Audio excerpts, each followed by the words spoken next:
Après l'accrochage en lien avec l'art contemporain, le numérique, comment fait-on, Laurent, quand on vient de restructurer un établissement qui ne possède pas de salle d'exposition temporaire? Comment fait-on pour créer l'événement dans ce type de structure? Et vous allez donc nous exposer comment vous voyez les choses. Bonjour Lyon, enfin bonsoir. Je ne sais pas trop, c'est toujours assez magique. Ça marche dans le micro? Oui. Toujours assez magique de se retrouver dans ces salles obscures. On ne sait pas trop ce qui se passe dehors, mais je vais vous dire ce qui se passe dehors parce que j'ai eu la chance d'y être il y a quelques minutes. Il fait 30 degrés à l'ombre, il y a un ciel bleu et il y a un magnifique banquet réalisé par Madame Lafont, couturier, avec des victuailles lyonnaises, plein. Voilà, donc vous allez passer un moment merveilleux. Mais avant, je vous propose de m'écouter. J'avais prévu 400 images.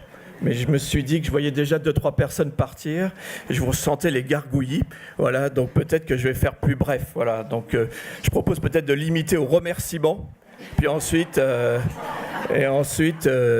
laisser place au débat, parce que je crois que les assemblées générales de l'ICOM, c'est le débat, si j'ai bien compris. J'en profite pour remercier bien sûr Madame Lafont-Couturier et toutes ses équipes pour nous inviter dans son magistral navire. Merci à l'ICOM et puis merci à Sophie, Monsieur Courtin, parce que d'un côté, vous m'avez évité de parler du numérique et des tablettes au Musée national Picasso. J'aurais bien eu du mal parce que de toute façon, le Wi-Fi passe pas chez nous, les murs sont trop épais. Et puis le CHCCT a interdit le Wi-Fi, donc ça règle le problème. Et quant à Sophie, merci pour l'usurpation.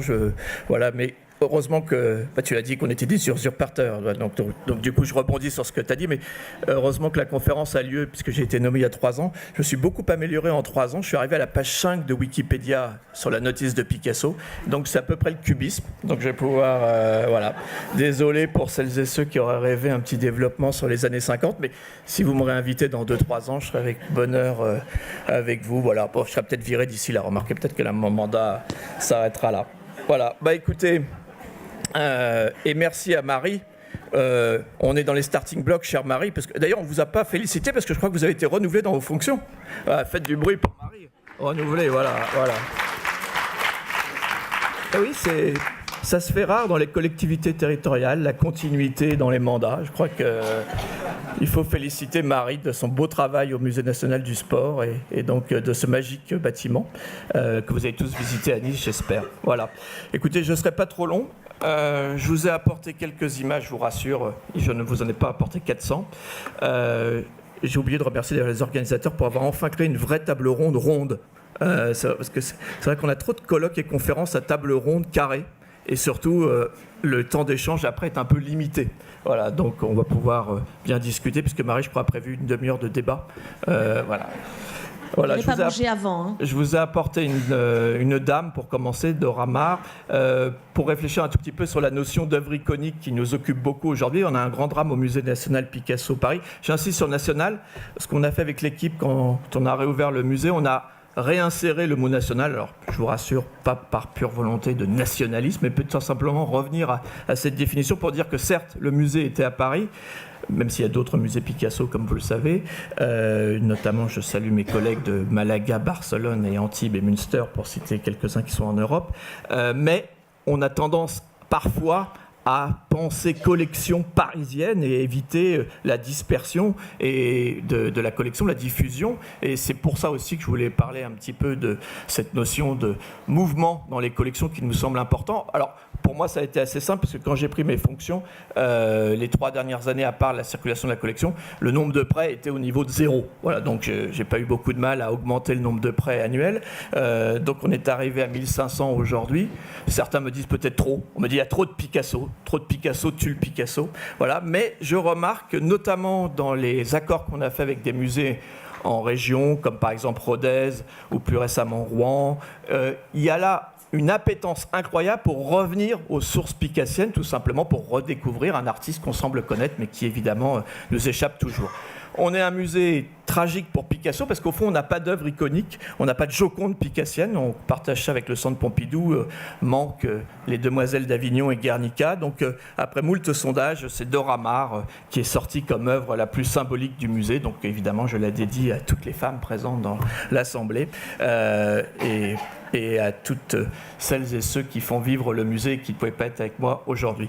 Alors, on a, dans un petit jeu, retourné les choses autour de l'œuvre symbolique et on a choisi aussi de mettre en valeur la tête de taureau pour dire qu'au fond, certes, 90% de nos demandes de prêt portent sur les peintures, mais qu'on avait la chance d'avoir une collection multiforme et donc on a choisi la tête de taureau, mais on a eu un courant de protestation pour revenir à Dora Maar, ce qui est peut-être rassurant. Deux images, pour aller très vite. Picasso en 1901, l'autoportrait de la période bleue. Picasso, puisque c'est lui, en 1972. Entre ces deux dates, on ne sait pas. On estime une production de 70 000 œuvres, car comme vous le savez, il n'y a pas de catalogue raisonné de l'œuvre picassienne. Il y a bien le Zervos qui fait référence, mais c'est un outil évidemment qui est partiel. Et aujourd'hui, ça sera sans doute le grand ouvrage à mener pour le siècle à venir. 70 000, si vous faites une petite règle de 3, sachant qu'il a commencé à dessiner vers l'âge de 5 ans, ça fait environ entre 2 et 3 œuvres en moyenne par jour. Voilà. Donc évidemment, le mouvement est au cœur de l'activité picassienne. Alors je me suis dit aujourd'hui que j'allais faire un petit peu de mouvement avec vous. Et hop, très vite, une œuvre par décennie. J'ai choisi une décennie. Alors non, j'ai quand même apporté le Gustave Coquio parce que je crois que dans une assemblée générale comme celle-ci, il est toujours important de rappeler ce qu'il en est du rapport aux collections publiques nationales. Voici, pour celles et ceux qui l'auraient oublié, le premier Picasso à être entré dans les collections publiques nationales, pas les collections publiques françaises, puisqu'il y a eu des antécédents, mais c'est 1933. C'est un don de la veuve du portraituré, en l'occurrence Gustave Coquio, poète et critique, et ce don a failli être refusé. Voilà. Donc ça vous en dit long sur l'âme picassienne et son rapport à nos collègues de l'entre-deux-guerres. Donc ce qui fait que quand Jean Cassou a rouvert le Musée national d'art moderne en 1947, rouvert puisqu'il avait été ouvert partiellement en 1942, il va voir Pablo, il dit « on n'a pas grand-chose » et d'où le don absolument extraordinaire de 10 œuvres, dont vous pourrez voir d'ailleurs un petit focus, puisque dans le cadre du 40e anniversaire du Centre Pompidou, on a eu l'idée, puisque je voulais vous parler de mouvement ce matin, de faire venir les œuvres de Picasso du Centre Pompidou au musée Picasso dans un petit échange avec mon grand voisin du bout de la rue. Voilà. Et donc jusqu'à très longtemps, ce fut le seul Picasso des collections nationales, un très beau Picasso d'ailleurs.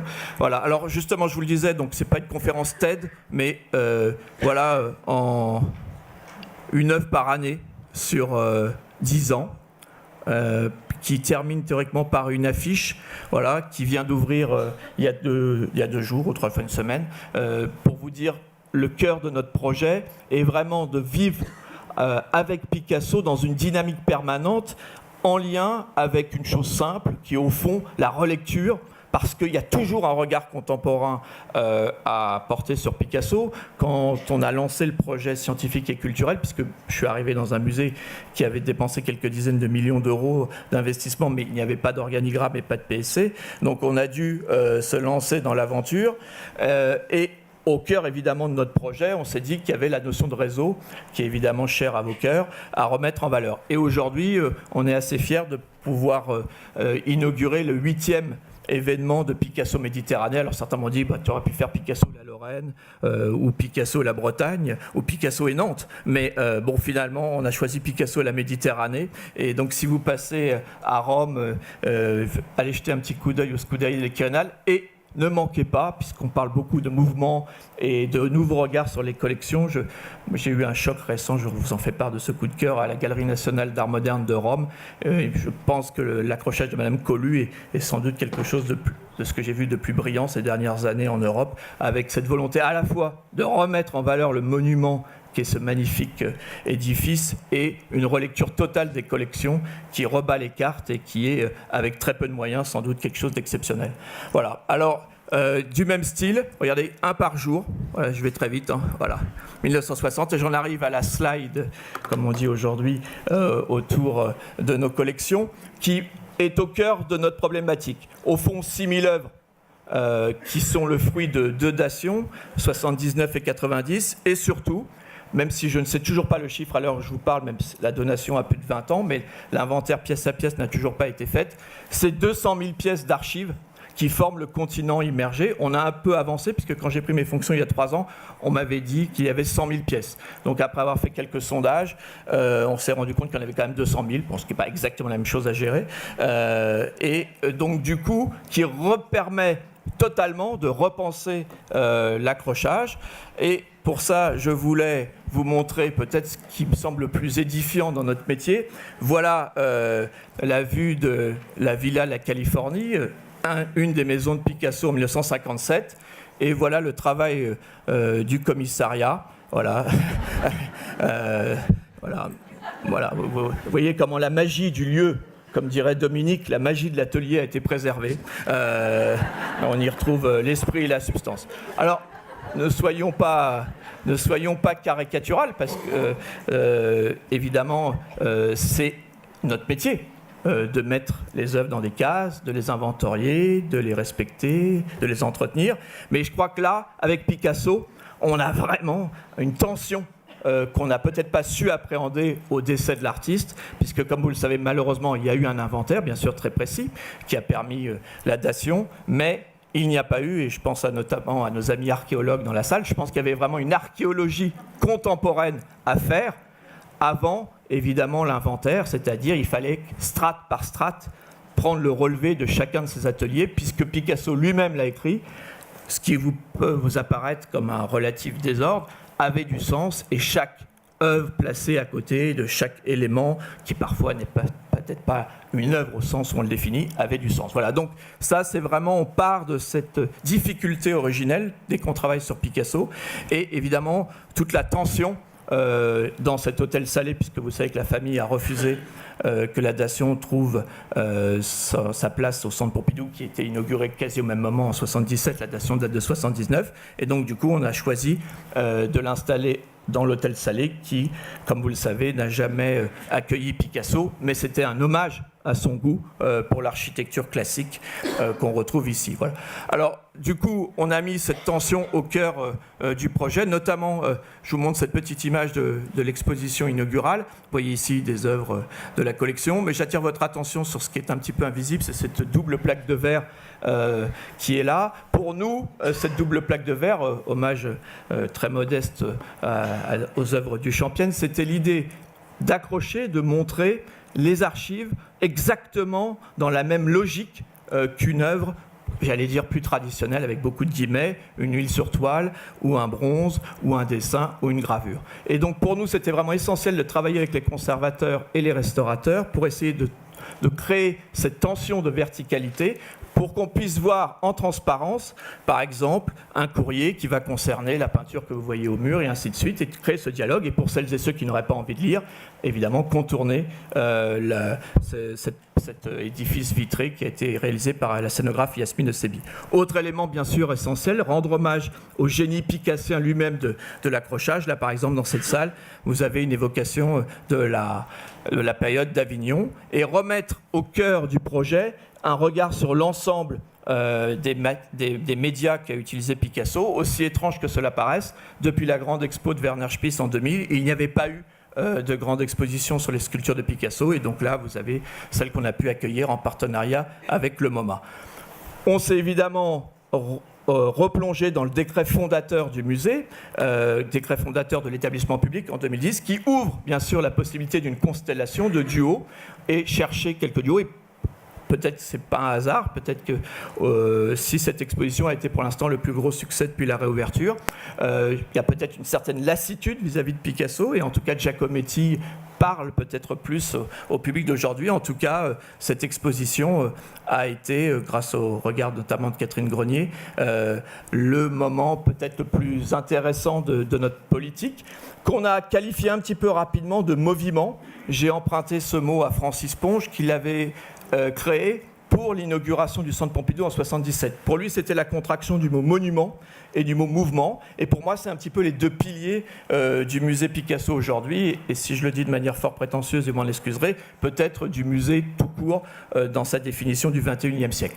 Je vous l'accorde, c'était notamment dû à une petite contrainte initiale, c'est que quand j'ai parcouru les salles qui étaient en phase d'être livrées, puisqu'on était en fin de chantier, à part le constat que le local poubelle avait été affecté au local syndical et que ça allait peut-être poser un petit problème de ressources humaines, que j'ai dû changer un peu rapidement, j'ai également constaté qu'il avait été oublié dans l'aile qui m'a valu une garde à vue puisqu'elle avait été construite sans permis de construire, on avait oublié la salle d'exposition temporaire. Voilà, bon, ce qui est un peu dommage dans un musée du XXIe siècle. Donc du coup, de cette contrainte, on en a fait le fondement, bien sûr, de notre politique, ce qui, je crois, est un cas unique pour un musée national. Et évidemment, sans doute source de grands débats, je vous l'accorde, mais qui pour nous oblige et tend vraiment à être maintenant le squelette, la colonne vertébrale, pardon, le squelette de notre politique. Par exemple, ici avec Olga qui vient de fermer, ou pareil, vous le voyez ici dans cette malle que nous a prêtée la famille, où on a retrouvé une partie des archives qui n'avaient pas été découvertes au moment de l'inventaire. On a pu faire ce focus sur Olga. Étrangement, il y avait eu moultes expositions sur Dora Maar, sur Marie-Thérèse, et il n'y avait jamais eu une exposition sur Olga Koklova. Et donc, pour fêter le centenaire de leur rencontre, puisqu'ils se sont rencontrés en 1917, ça avait du sens. Voilà, vous avez là le cœur du musée que vous connaissez, donc sur deux niveaux. Notamment, aujourd'hui, on travaille ici un portrait plutôt classique d'Olga, et ici, évidemment, le grand nu au fauteuil rouge. Voilà. Alors, on va jusqu'au bout de la logique, et je vous invite, et j'en finis, chère Marie, j'espère que je n'ai pas été trop long, à venir dans quelques jours, découvrir Picasso 1932. J'ai rajouté un sous-titre en bas à droite, mais ne le regardez pas. Encore que... un grand Picassien a analysé cet élément ici. Voilà, je ne suis pas très fort en iconographie, mais je laisse le déjeuner peut-être et les alcools s'embrumer pour voir si peut-être il y a des allusions possibles. En tout cas, c'est la première fois que le rêve reviendra à Paris. Peut-être que je parle plutôt mieux là-dedans. C'est le rêve reviendra à Paris, qui appartient à un collectionneur américain, et ça sera aussi, je crois, mais je suis très curieux de savoir si dans l'assistance, si quelqu'un a connaissance d'une exposition monographique sur une année de la vie d'un artiste. On va tenter de raconter la vie de Pablo Picasso du 1er janvier au 31 décembre de l'année 1932, qui est une année intéressante, puisque c'est l'année où Picasso est un des premiers artistes de son vivant à créer son catalogue raisonné, et c'est également à l'âge de 51 ans, ça fait beaucoup réfléchir par rapport à aujourd'hui, c'est l'année de sa première monographie qu'il accroche lui-même. Voilà, chère Marie, chers amis, j'espère ne pas avoir été trop long. J'en reviens au rêve, car je crois que même dans les assemblées générales de l'ICOM, où le saucisson et le pâté en croûte nous attendent, je crois qu'il faut laisser la place au rêve, et dans les musées, il a toute sa part. Merci beaucoup.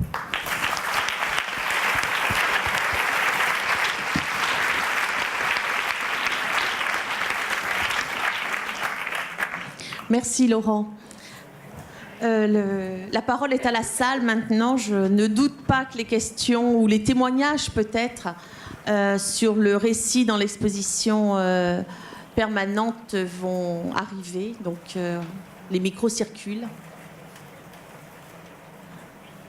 N'oubliez pas que vous n'irez pas manger s'il n'y a pas de questions.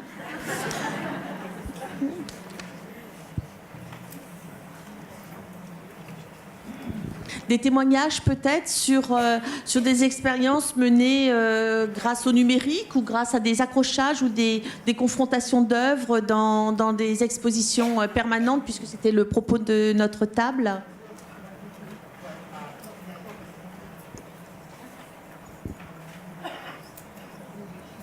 Non.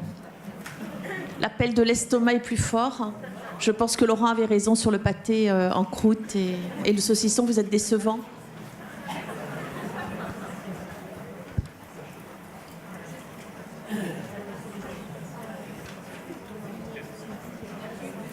Marie, je me dévoue, donc, puisque tout le monde a faim, donc je vais poser la question qui nous permet d'aller manger la rosette. J'avais une question par rapport au coût pour Christophe Courtin, justement sur les différents dispositifs numériques, et notamment, je ne suis pas sûre d'avoir très bien compris, du coup, le développement de Ludomuse avec le consortium et avec, en open source. Donc ça ne veut pas forcément dire que c'est gratuit, mais en même temps, ça peut être réutilisé. Donc, en termes de mutualisation, potentiellement, de réutilisation par d'autres structures que celles du consortium, comment ça se passerait ?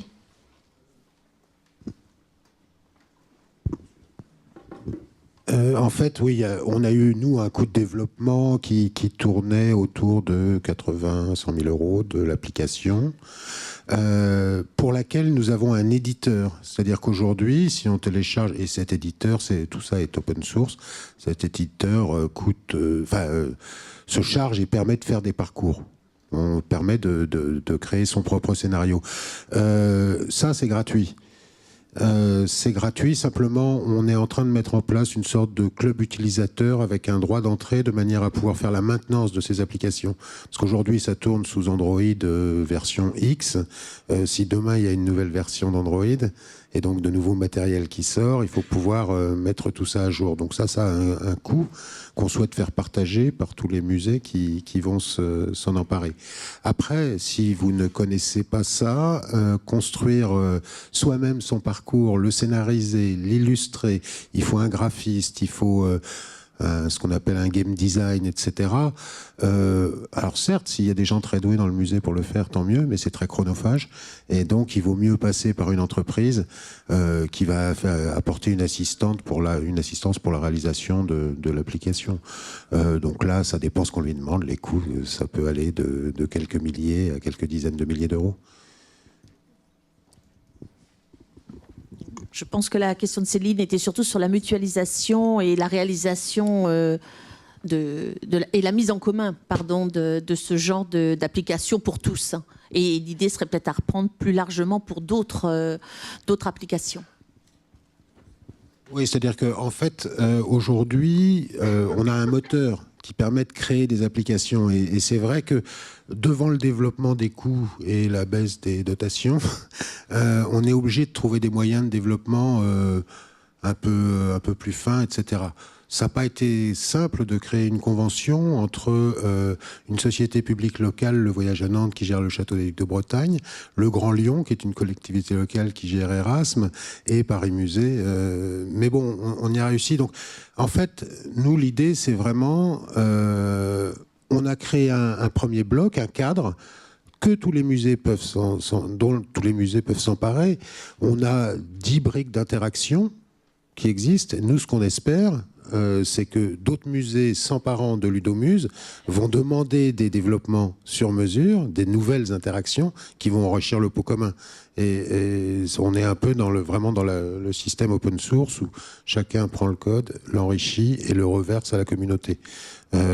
Sur l'investissement initial, on l'a porté à 3 structures avec l'aide du ministère. Et ça, c'est notre histoire. C'est pas pour autant qu'on va devenir des marchands de logiciels. Mais je crois qu'il y a aujourd'hui, surtout avec l'évolution des technologies, etc., des systèmes à trouver entre musées pour faire des investissements communs qui marchent. Mais ça demande beaucoup de R&D, d'évaluation et de travail avant. Merci. Ouais, je pose une question. Si tu veux bien, Marie. Oui, bien sûr. Oui. Bonjour. Merci à tous les 3, bien évidemment. Quand on a intitulé cette table ronde-là, l'événement est dans le permanent, c'était... Et vous l'avez bien compris, une manière de se poser la question de savoir si collection permanente et exposition temporaire ont pris le pas l'une sur l'autre ou pas, mais on avait aussi envie de vous entendre peut-être sur l'événementiel.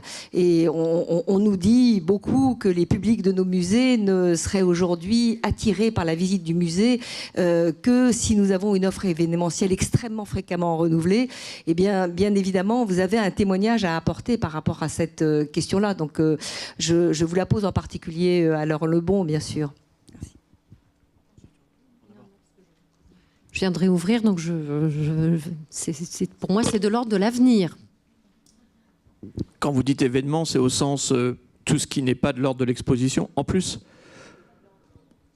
Oui, je ne suis pas si sûr. Enfin, je pense que notamment tout ce qui est événement en dehors des expositions demande une telle énergie, une telle équipe pour produire quelque chose de qualité. Et je rebondis sur ce qu'a dit Sophie, et puisque ça a été un petit fil rouge, je m'en excuse de mon humour déplacé autour par exemple de l'offre de la restauration. Je veux dire, aujourd'hui, avoir un bon restaurant de musée en France, je mets à la cantonade ce débat pour la rosette de tout à l'heure, c'est quand même une volonté très complexe. Ah, il n'y a pas de rosette, c'est uniquement du pâté en croûte, pardon. Me faites pas un grand signe. Ah bon. Je crois que c'était les petits tickets jaunes qu'on nous a distribués à l'entrée. Ah bon. Ah, bon bah zut, c'était pas pour ça. Non, je plaisantais. Voilà, ça. Voilà. J'avais bien compris que... Oui, pardon. Donc du coup, ça demande une énergie, je crois, et Dominique le disait dans la table ronde d'avant, il y a un moment où évidemment c'est réservé plutôt à un type d'établissement pour créer une aventure globale. Mais j'ai pas eu le temps, mais je crois que, je ne sais pas s'il a été cité ce matin, je voulais témoigner un petit peu autour d'un personnage que vous avez déjà cité dans vos assemblées et séminaires et autres conférences, c'est notre ami Orhan Pamuk. Là, il est revenu à Paris pour lancer son livre, il a fait un petit passage au musée et il m'expliquait qu'il gérait son musée à 4, dont lui, et qu'il était autosuffisant, entre guillemets, qu'il gérait tout lui-même, et que je crois qu'au cœur du thème choisi, magnifique, le récit, je crois que vraiment lui est vraiment l'incarnation de ce moment, et il disait justement, non, j'ai rien à ajouter. J'ai pas envie d'aller ajouter des piles et des piles. Finalement, c'est mon histoire et il enrichit bien sûr les collections, comme vous le savez, du musée de l'Innocence à Istanbul. Et je crois que faut faire très attention. Par exemple, peut-être qu'au musée, j'étais assez attendu en pensant inviter je ne sais quel artiste contemporain à dialoguer avec Picasso. Et je pense qu'au contraire, Picasso est plus contemporain que beaucoup d'artistes contemporains. De la même manière, on avait un projet très ambitieux au départ de conférences, de spectacles, de danse. Alors, on a été un petit peu contraints par nos sympathiques amis voisins du Marais qui ont une tendance à adorer la guitare acoustique à 22h, mais dès qu'à 22h01, la première note a sonné, quand ils n'ont pas appelé la mairie de Paris ou l'Élysée, je me retrouve au poste. Donc bon, mais c'est la vie d'un quartier, c'est la vie ensemble, comme on dit aujourd'hui. Donc du coup, ça nous pousse, je crois, à nous recentrer sur ce qui fait l'énergie même et le fondement d'un musée. J'enfonce une porte ouverte, comme a dit l'interlocuteur de la table ronde avant sur la collection, mais je trouve que ce qui est très intéressant, c'est justement, on est beaucoup à dire halte à la course aux chiffres, halte à la course à la quantité. Jean-Luc Martinez et d'autres dont je fais partie, on dit aujourd'hui non, revenons à une qualité de visite. Les attentats sont passés par là pour nous questionner sur le fondement même de nos vies muséales au quotidien, et je crois que ça a un sens vraiment, et on n'a pas encore trouvé toutes les réponses, heureusement. Mais le musée est mortel, le musée se meurt, il faut toujours l'avoir en tête, et je crois que ça c'est vraiment fondamental de réfléchir à cela, et c'est pour ça que l'écume scintillante de l'événementiel, c'est bien sympathique, j'en ai beaucoup donné, mais je crois qu'aujourd'hui il y a peut-être un petit déplacement, et c'est pas hasard sans doute si c'est le thème fondamental de votre assemblée. Oui, peut-être qu'il faut l'halte aux chiffres est importante. Il faudra en convaincre nos tutelles surtout. En même temps, je pense qu'il y a une notion qui est importante, c'est la diversification des publics. On souffre tous de certaines tranches de population, d'âge ou autres qui ne viennent pas. Nous, on essaye de résoudre ça, soit avec des nocturnes et des danseurs, mais on peut faire du bruit, nous, après 22h, soit, je sais pas, des visites, effectivement, en nocturne, soit avec des événements comme Muséomix aussi, qui, au-delà de permettre de remettre en question la visite du musée, comme on est dans le musée avec le numérique, c'est quand même une centaine de personnes qui sont des gens qui, pour la plupart, ne viennent jamais dans un musée, qui vont littéralement habiter dans le musée pendant 48 heures. Et là, on fait des ouvertures vers des publics qui ne sont pas nos publics habituels. Et je pense que c'est important, au-delà des questions de chiffres. Hein.